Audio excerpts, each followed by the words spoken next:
We're doing it. We are. We're doing our best. Yep. Alrighty, welcome back with your hosts, Emily, Carrie. And Lauren. Today we're going to talk about leaving our corporate jobs to pursue our destiny in the spiritual line of work. Yeah. God, I don't even know where to start. Yeah. It's definitely a hard topic because I think it's something that so do for sure. A lot of people do it, but also a lot of people don't. I think the majority of people don't and choose to stay in their field either because they love it or out of comfort. I feel like those are the only two options. Yeah. And I also feel like there's two types of people. There's the type that think that we're brave for doing this, and then there's the type that think we're stupid. Yeah. There's no really in between. It's like either you're so brave or wow, you're dumb. Yeah, that's so true. What the fuck are you doing? Yeah. You have nothing lined up. Wow, how responsible.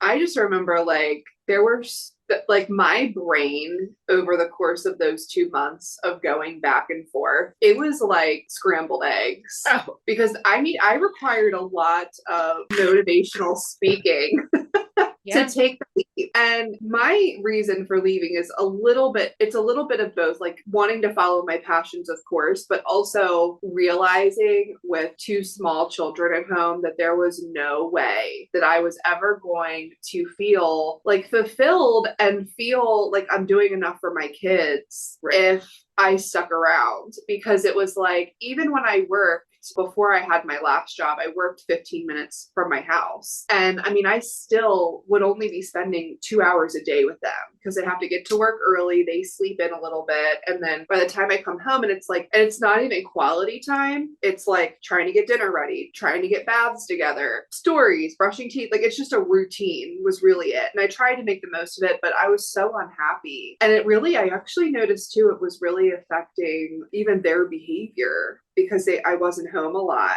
and it would be like next level separation anxiety when I would have to leave to go to work, or even if on the weekends, if I had something going on and I had to leave, major separation anxiety. But that, and also like to be able to do what actually makes me happy, it's amazing, but it's also really weird because it's like you don't feel like you're working.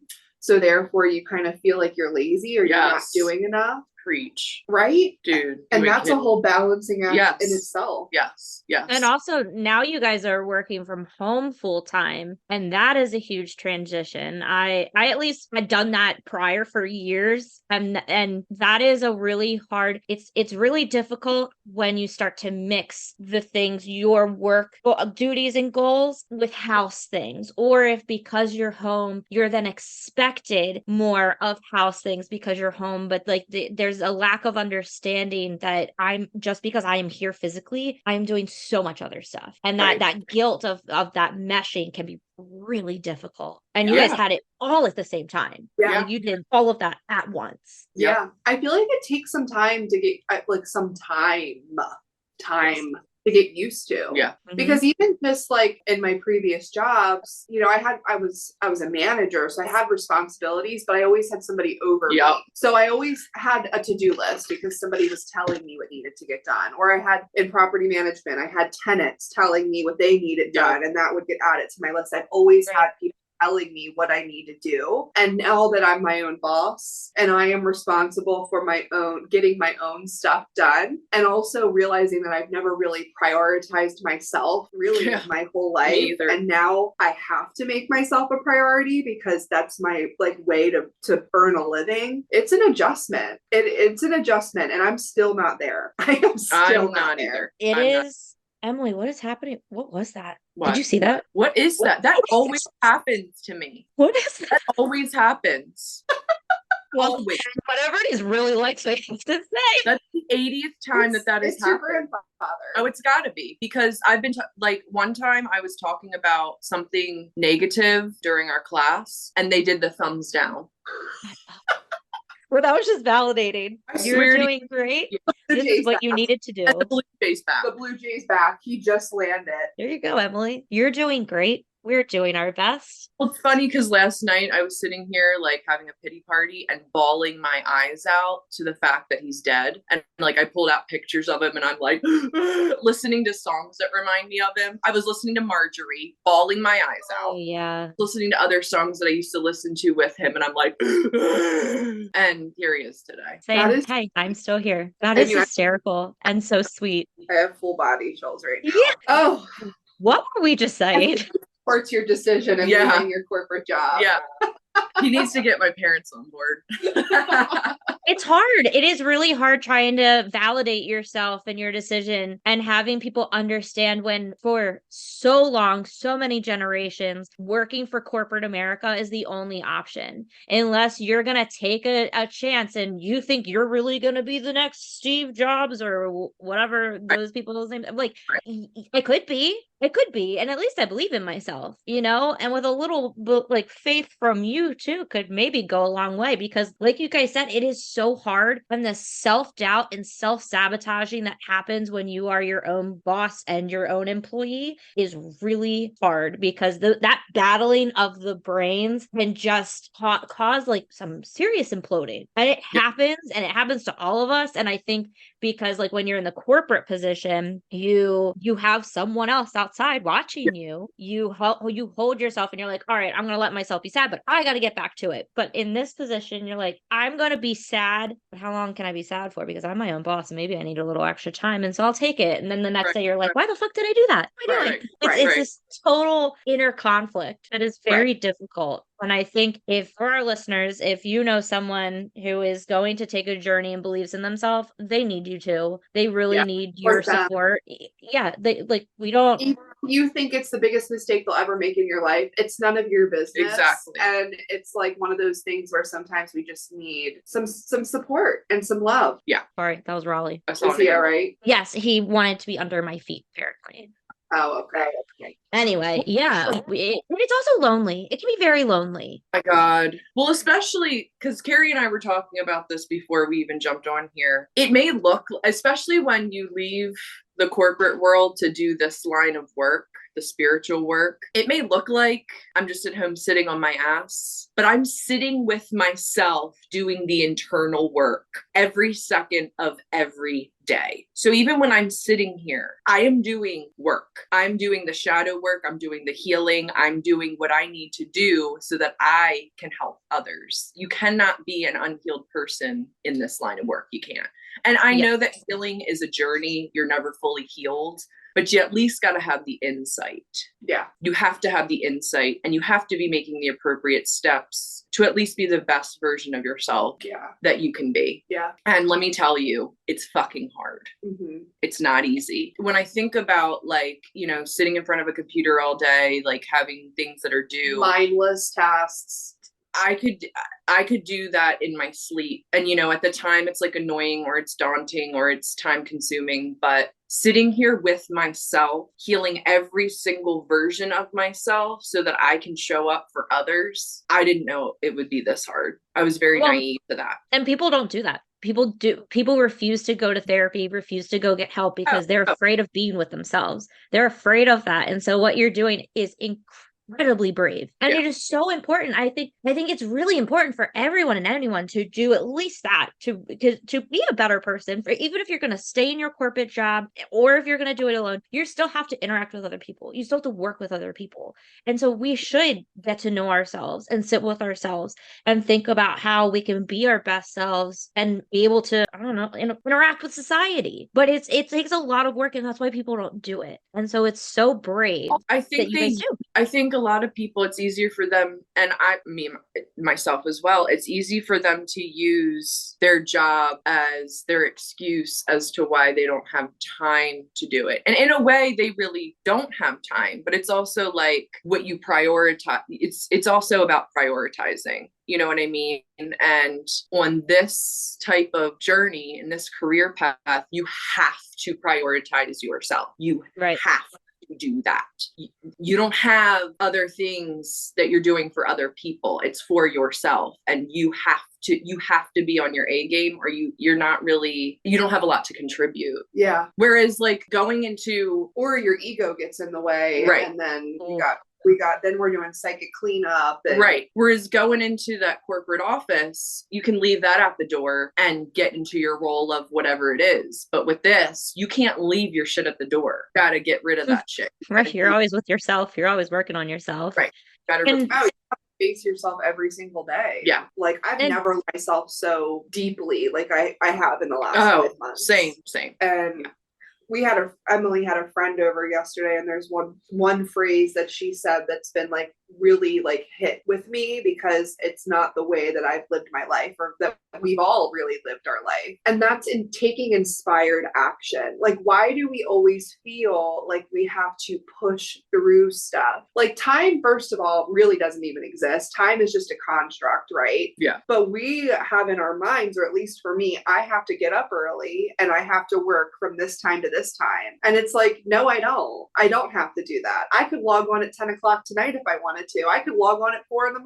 I could log on whenever. But it's like she had said in the phrase, taking that inspired action of like, if you feel like you can't work today or you're in our work, you have to be on it. Like you have to be like, you can't be mentally, emotionally struggling because it's like that bleeds out into the readings that you give other people. Right. Or it's that much easier for like the ego to kind of step in. And especially when we're reading somebody, then we're triggered by what they're going through because we're going through something similar, then your ego can really come into play. And I've had to really like stop myself a few times because I noticed that ego creeping in and I'm like, okay, this is your experience. It's not their experience. We have to be neutral. Yep. And you can't be neutral if you're just grinding through life every second of every day, like in the corporate world. Right. It's different. We're not approving invoices here. Like we're dealing with people trauma. We're helping people heal like their deepest, darkest wounds. Like this, it's very vulnerable. Yeah. And so like inspired action, when you feel good, when that Ace of Wands comes into play, that's like going with how you feel is how a lot of these really successful spiritual workers became so successful. They didn't grind through, pushing through every single second of every single day. They took inspired action. They sat with themselves when they needed to, and then they went for it when they had the energy to do it. And it's like, you have to honor where you are, but it's hard. It's hard to get into that mindset.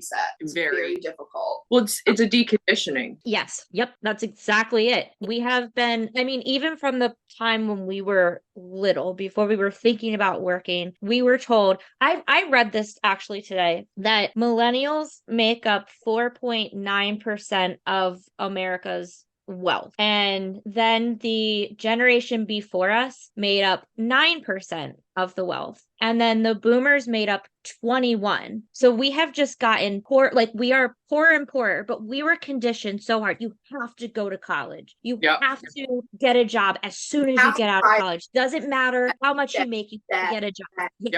Yes. Yep. We collect that debt. You'll be better. You'll get things we could never get. We're so fucking poor. Like and they don't understand. And so when we're consciously making these decisions of not having children because it costs so much fucking money, or taking other paths because we're trying to make ends meet, and they're just like, oh, well, in my day, I'm not. Yeah, you didn't have to fucking do that because you're not in debt like we are because of what was conditioned to us. House costs 5 cents. Okay, like stop. Right, exactly. Get out of here. Get out of here. My Starbucks coffee costs more than your fucking house. The boomers are selling their house for 500,000 plus, and they bought it for under $100,000. Like must be nice. Yeah, love that. It is very, that was alarming to me, and thinking about the pressure that we are put under. And so when we are taking these chances because we're deconditioning ourselves, when we've been busting our ass for like all these people who we don't matter to, it has been really difficult, like knowing that I'm just a warm body to you. And it doesn't matter how long I'm there for. I was just talking to a family friend. She worked at her job for 40 years and they let her go because they were going to hire part-time people because it costs less money. And she said, I'll go part-time. And they said, no, we need new part-time people so we can pay them less. And then that's it. Bye. see ya. And how is it so easy to just be cast aside? I mean, I didn't leave my job. I lost my job. And then I decided not to go back into corporate America. Right. And I had been for years going through, I should leave. I'm ready to leave. This isn't for me. And I was very comfortable with the parting of ties, that especially that I didn't have to do it and I didn't have to feel bad for who I was leaving behind. However, that is when it became really apparent to me that in corporate America, we are just warm bodies. Replaceable. We're replaceable. Yes, we're all replaceable, especially with us before we're there, and they'll survive after. Yes. So the guilt trip that they give is bullshit. The guilt trip is bullshit. And I always say, one thing I always would say, when I was talking to my parents about leaving or talking to really close friends, I'd be like, when I die and let's say I get buried and I have a headstone, it's not going to say Carrie Ann McCubbin worked long hours, got an award doing this job. No, it's going to say mother, wife, daughter. That's the shit that matters. Right. At the end of our life, that's what matters. Right. And we give so much of our time and listen, I understand bills have to be paid. It's, it's not something that everybody can do. And I understand my privilege to be able to do this. Same.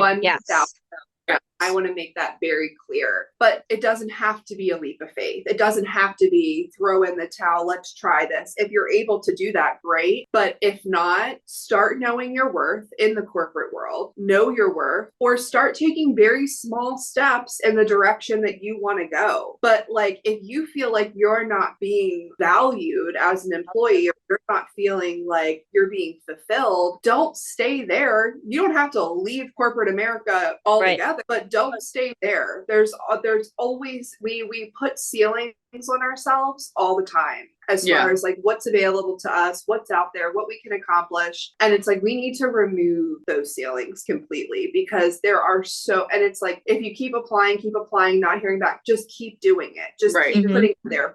Keep believing in yourself, because, not everybody can just up and leave their job. But it's I thankfully I have a husband that works, but it still hasn't been easy on us financially, because health insurance has been a whole ass thing. Yeah.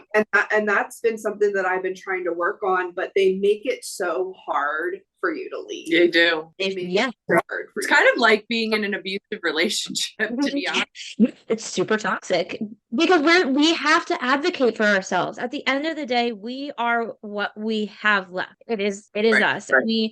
You don't have to, you can want better and stay in corporate America.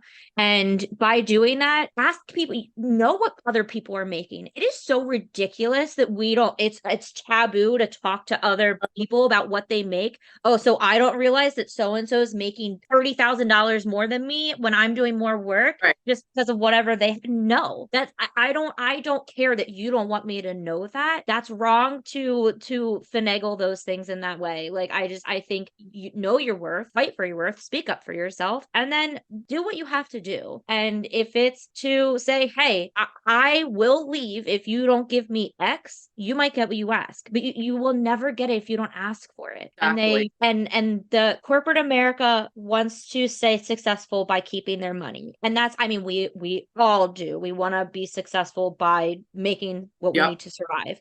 However, theirs kind of goes outside of that. And so they're not going to tell you that you're going to sit in your meetings, your reviews, and tell you how great you're doing. You're so much help. And thank you so much for this year. Sorry, we can't give you any raises this year. We're just not able to. But look what we just spent all this money on. We just redid our kitchen. We just did this. Oh my God, I was really going to say we spent $300 on a kitchen. Yeah, get out of here. No one uses it. And everybody makes it a mess. And then we got to send 100 emails about it. Yeah. We don't want that. Respect your employees. 2 dishwashers. Who needs 2 dishwashers? I don't even have 2 dishwashers at home. Why do you need it at work? And they say people do not leave their jobs. They leave their employers. One thing I did learn how to do in the last corporate job that I'll ever have is to speak up for myself. And a lot of it had to do with the money piece of it, and finding out that other people are getting this or that and I'm not, when I'm literally bending over backwards and doing all the work. You better believe I marched my ass into people's offices. Absolutely. And you got it. Yep, sure did. And they want it to feel scary. I remember the first time that I had to ask for something and then being like, yeah, sure. And I was like, that's it. All I had to say something, but it feels terrifying because you always feel on the line. And I definitely, my last position, I was on the line. I was constantly every year I had to type up. I thought this was so insulting. I had to type up what I did daily, weekly, monthly, yearly to prove why I deserve to stay. Are you serious? Yes, every year. Because, well, they're talking about cutting back and we want to prove that you deserve to be here. And I'm like, what about everything? Like, you don't see me. You can literally see my work. I was in events. Proportion, but still. I was always on the chopping block because they just weren't sure what I was doing. I worked in events and marketing. You can literally see what I'm doing. It is physical. Yeah, show up. You love to talk about them. Right. Just showed up and went bippity boppity boo. Right. Oh, that was one of my favorite. I was helping out at a property and they wanted to do events and they brought me in to kind of go over what needed to be done. And I brought in my giant portfolio of here's my contacts. This is when I start. This is like it's by month, then by week, then by day of event. Here's what I do. And someone had the nerve. First of all, they then took my notes and said, thank you. Then they made the phone call to the owners of the property while I was doing other things. And they had their own meeting so that they could pitch my work. And then he was like, honestly, I mean, I didn't even realize that it was like this. I thought they kind of just happened. You pitched my work and then you said you just kind of thought that they happened. Okay. Wow. Like, wow. Yeah, it is so. And of course it was a meeting with men and men only taking my things and we've got this. Yeah. It's just after one of the events, I got a text from this individual that said, thank you that was such an amazing event. Thank you for all your hard work. And I said, I did nothing. I just showed up. You need to text Lauren. Did I get a text? No. No. And that was my entire career there. And they just never really said anything. Or if I never got invited to any of like the events that they held because I think to them, and honestly, I preferred this role. There's the front face in our industry and then there's the back end of the people who put it together. And I enjoyed being like actually working with our porters, with our event staff that we hired and had there. I loved connecting with them and working with them. And I would much rather be there getting my hands dirty and doing it with them than being on the outside telling them what to do and then being like, oh, I did no, they did it. And like and because I did it with them, we did it together. And that is so much more rewarding to me. And I'm very glad I still get to be involved with them because I mean, the people who I'm not even going to go there, but it's the people that I was so afraid of leaving behind. I didn't actually end up leaving behind. And I am doing it on my own. I'm in the freelance industry now and I get to still work with them. And so just because I cut that corporate tie doesn't cut you guys. We came together in the same company and us all leaving at different times in different situations didn't cut our ties. And I think that's very important. You can have these connections, have these relationships, and they don't have to live within the walls of corporate America. Right. Absolutely. And I think that's a really beautiful thing that the things that we talked about this before, the things that we do over time prepares us for where we are now and where we're going. We wouldn't be sitting right here, the three of us, if we hadn't met and been frustrated and cried over the shit that we went through and then go, I believe in you, Emily. I believe in you, Carrie. I believe in me. Like we all believed in each other and ourselves. Right. And here we are having a good time. Well, I was going to say, if it makes you feel any better, I was told by my boss to care less. Can you imagine? That was their way of addressing me saying I'm doing everything. We'll just care less. Okay. But then when the stuff doesn't get done, who are they going to go to? Right. Oh my God. the yo-yo side of it, let's just be real. This is life. Nothing's a cakewalk. No, not here. for sure. It's not the point. It's not supposed to be a cakewalk. No. But I told Emily, I told Lauren, I told all my inner circle before I left, I said, I would rather be at home with my kids, surrounded by my family and my friends and the people that I love, doing what I love, worried about finances than ever have to go through this, feeling so underappreciated for the amount of work that I would put in, the amount of stress, the amount of really, with one of my clients, harassment. Around clock harassment, 2, 3, 4, 5 in the morning, text and emails. I will never go back. No. So like this has to work. Yeah. I have never seen blatant disrespect like you got, Carrie, and it made me so infuriating. And I think that was a real moment of being like, they'll never have our backs. Like, this is just not, because it wasn't, it was disrespectful. It was plain cruel what was being done to you, Carrie. And it was like no one cared. No, but I rebelled. Sure did. I wouldn't think, because let me tell you, that individual and it was a full-on pissing contest for the last 3 months. Yep. And you really, like, I am a people pleaser to my core. It is something that I have tried so hard to, like, even still working on it, but that experience catapulted me into who I am now, because I got to push to the brink of I truly did not care anymore. I did not care how this person perceived me. I let it go. You want to talk about letting go? I fully let go. And that has now, like, I can see it now. It's why I needed to go there, why that needed to happen, why I needed to have that experience. When I was going through it, did I see it or understand it? Of course not. But on the other side of it, because I needed to stand up for myself. And I did. I want to say, I am so proud of you guys. Like, it sounds so stupid. You, Lauren. So I am, I think it is so admirable or admiring, whatever the correct version of that word is, but it is what you guys did and how you stood up for yourselves was so brave. And it is, I don't know, I think we should tell people we love how proud we are of them more often. And I am really proud of you guys. Thanks, Lauren. Thank you. Thanks, Lauren. Thank you. Really quick, the last week, this is something I'm really proud of. Like, the last week before I put in my notice, there was a major project going on, like, that I was overseeing. And that is the day that I walked in and I said, I am done. And I didn't finish it. And they had to scramble because I was pushed to the limit. And I was like, you know what? If I'm so worthless and useless, then you can do it without me. Right. And that's exactly what and I walked away. I drove back to that property and I watched all of them there scrambling, not knowing what to do. And let me tell you, I still get text messages from people and I don't answer. That is absurd to me. Just absurd. Boundary. Can you believe that? 5 months later, I still get messages like, let's just make this very clear. I don't owe you a goddamn thing. Right. For everything that they put you through? Absolutely not. Nope. I am so sorry that you didn't see the value in you while you were there, but that's literally your fault. All of that is what you did. Yep. Well, I was so fed up. I didn't even show up on my last day of work. I love it. You want me to care less? Oh, right. Not coming in. And you're still going to pay me because I have that fucking vacation saved up. Emily was like, that. Yep. First of all, I mean, your coworker wasn't showing up anyway. Emily's like, that was totally fucking right. Same.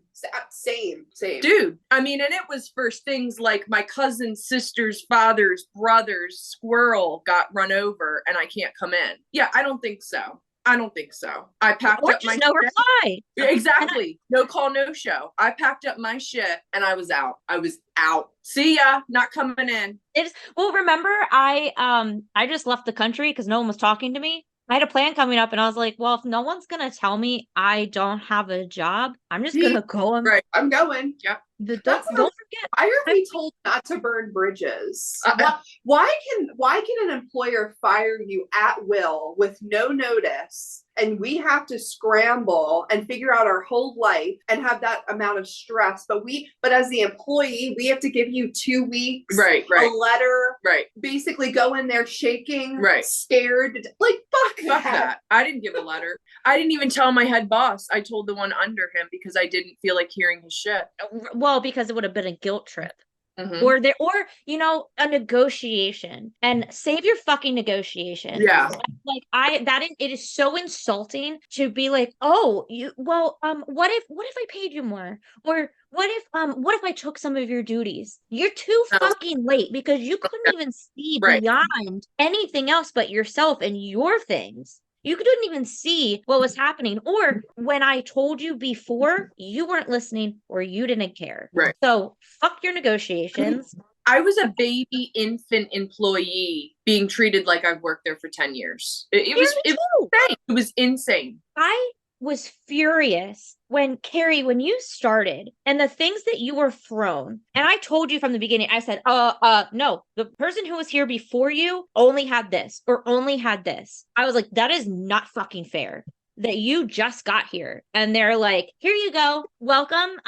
You're a professional now and you have no time to figure out anything. And you had the biggest properties of anyone else, the people 10-year plus. Yeah. That was disgusting to me. It's insane. I just, the things that people expect, and then their shock when we say that's enough or ask for help. And they're just like, so and so didn't need help, or other people have done this before. Like, oh my God, I hate that shit. I hate that shit.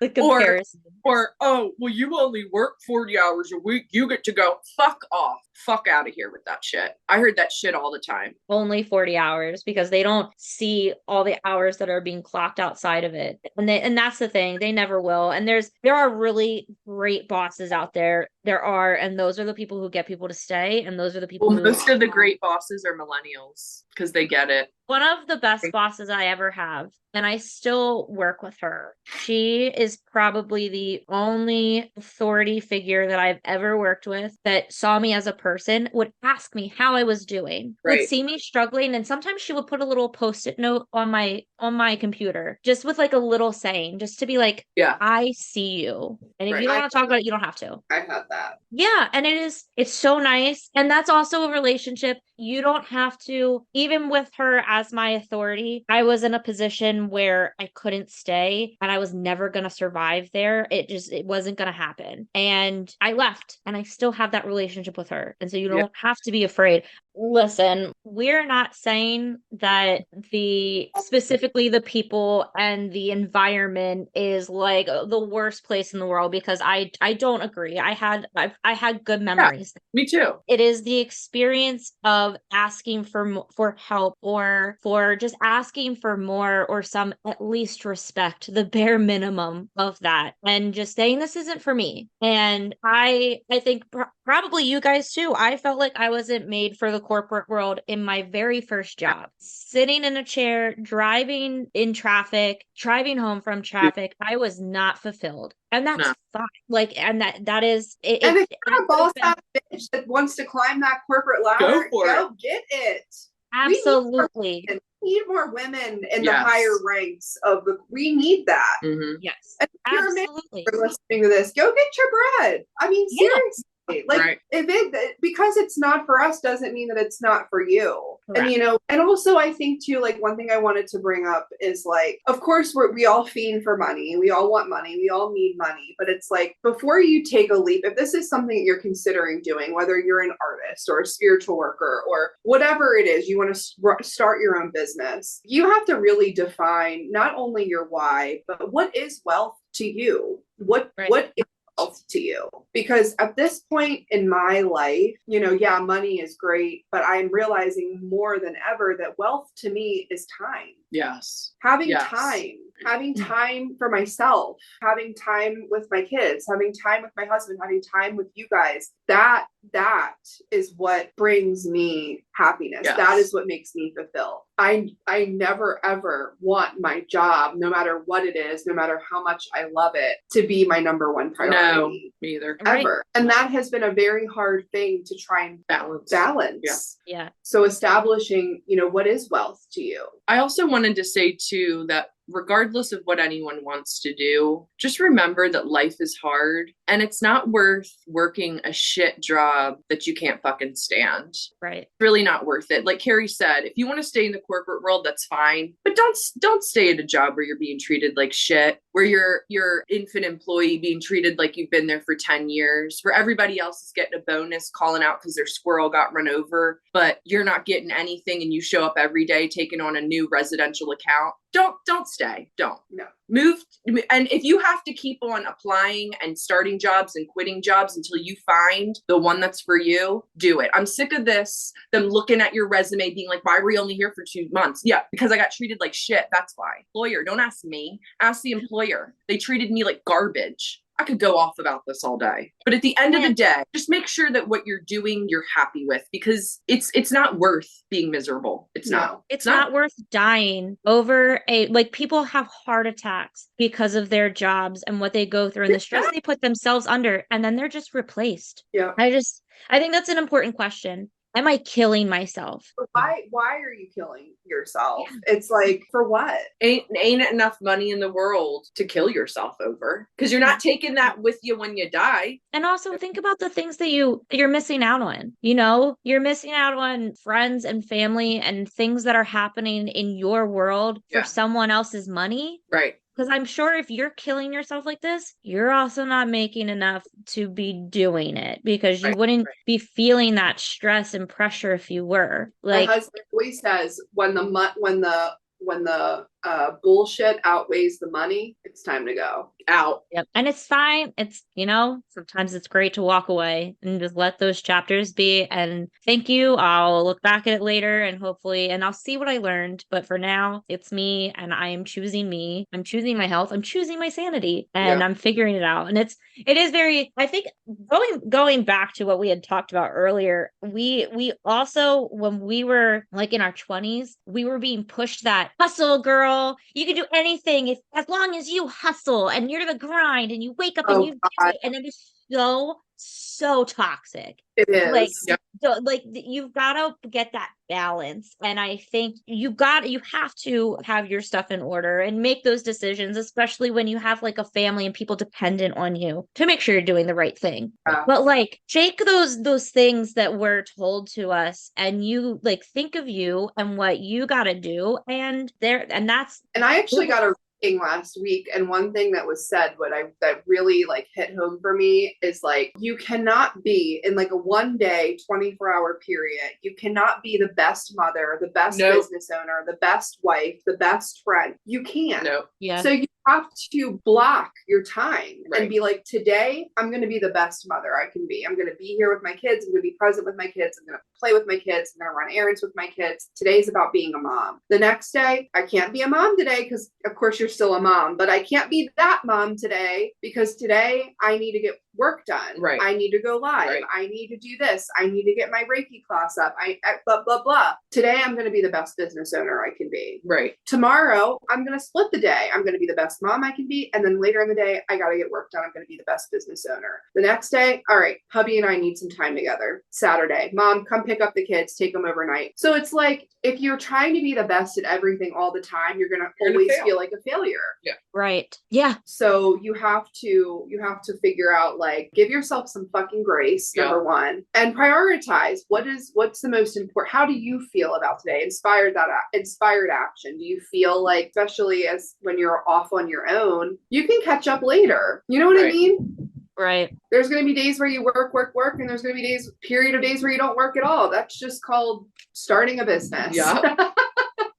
And I think when you follow that flow and you follow those moments of happiness and content, and you're doing the things and you're getting them done because you're enjoying it and you're feeling it, you'll work so much better. Yeah. Or not even just work. You'll do whatever that is that you're doing so much better, and you will feel better about yourself. You'll create better things. You'll do better things. You'll interact better because you're following this feeling of enjoyment. And that is so important. It is. Yep. Yeah, it is something I'm definitely working on. Definitely. Same. So what feels good for you, people that are listening, just do what feels good for you. If you're having an actual like physical, emotional, mental response to what you're doing, listen to your body too. Your body will tell you. Oh yeah. Yeah. When you get sick out of nowhere and you're like, oh, you know what? I've been really stressed. Your body was like, hey, pay attention to me. That's got to stop. Let's go backwards, take a breath, and then go forward. Right. There's other opportunities out there, no matter what they are. Yep. Whether it's owning your own business, finding another, there's so many things out there. Don't limit yourself. Find your happiness. Yep. And then Lauren, are you going to do a collective today? Yes. Okay. Yeah. I have my roommate in college gave me this deck called Crazy Sexy Love Notes. Ooh. And they're so cute. Look at these little drawings, and they have a nice little thing on the back. So yeah, I'm going to do a little collective for everybody out there and see what we all need to hear. So let's see what options. They're kind of thick, so I can't just like shuffle regularly. So we're gonna, there we go. How perfect for today. We got unplug. Wow. And it says, recharge your soul batteries by unplugging from the digital world. Connect with yourself by disconnecting from distractions such as other people's to-do lists. Take a stroll. The best way to generate fresh and innovative ideas is to balance the virtual and natural worlds. The birds and the trees have just as much to teach you as the internet. I mean, come on. Pimples. You see that? Spirit is just like goose pimples. Wow. Spirit don't play. No. Spirit approves this message. 11:11 on the timer. Oh, look at that. Ooh, I love that. That was very fun and very cool. So thank you guys for tuning in today. We hope that you, whether you're in corporate America or doing your own thing, you're just doing what you enjoy. That's what we beg of you.